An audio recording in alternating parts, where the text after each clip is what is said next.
की मला देऊ नका। शरीफ है हम शरीफ है हम किसी से लड़ते नहीं है, मगर जमाना जानता है कि हम किसी के बाप को भी डरते नहीं है। कोणीतरी म्हणाले ते इकडे भाषण करायला आले की आम्ही त्यांच्यावर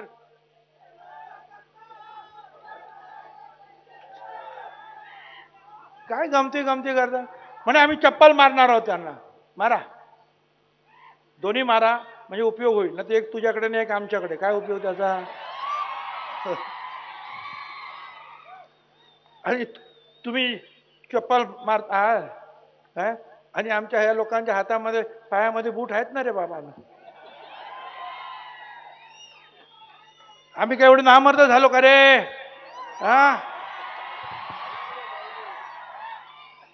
लड़ेंगे हर दिन डरे नहीं है, लड़ेंगे हर दिन डरे नहीं है, जीतेंगे एक दिन हम मरे नहीं है। धमक्या देता है, जात गणना आम्ही म्हणतो जात गणना करा ना, सगळ्यांची जात गणना करा। महाज्योतीला इतरांना जे देतात ते महाज्योतीला देवा, जात गणना करा। आता फरमान निघालाय पुणे महानगरपालिकेचे काय आलो पेपरला 2 दिवसात करणार, कोण म्हणतं 15 दिवसात करणार। तर 15 दिवसामध्ये एवढं मोठं काम तुम्ही करणार आहात, ओपन मध्ये असलेले मराठा आणि इतर समाजाचं सर्वेक्षण करणार आहात। अरे मग करा ना, सगळ्यांचं करा, 3 महिने घ्या आणि सगळ्यांचं आमचंही करा त्यांचंही करा, सगळ्यांचं करा।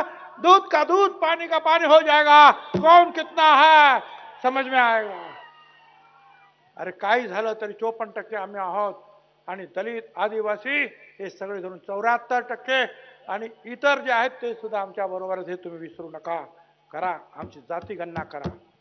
पण सगळेच म्हणतायत, बीजेपीचे लोक म्हणतायत, बावनकुळे तेच म्हणतायत, शरद पवार साहेब तेच म्हणतायत, अजित दादा म्हणाले पैसा पाहिजे तेवढा देतो करा। अरे सगळे तर म्हणतायत, मग करा ना जात गणना आमची। ती करायची नाही, फक्त एकतर्फी मराठा आयोग आपण नेमलेला आहे। आता मी त्याला ओबीसी आयोग मानतच नाही आणि तुम्ही एकच काम त्यांना दिलंय की मराठा समाजाला कसं होईल। माझा विरोध नाही, पण माझा विरोध एकीकडून सगळे कुणबी तुम्ही आमच्यामध्ये भरणार आणि दुसरीकडे सांगणार आम्हाला मराठा समाजाला वेगळं आरक्षण द्यायचं आहे। सगळेच कुणबी सगळेच मराठा समाज कुणबी घेऊन जर आमच्यामध्ये येणार आहे म्हणजे मराठा या महाराष्ट्रामध्ये औषधाला सुद्धा उरणार नाही, कारण सगळेच कुणबी होणार आहे।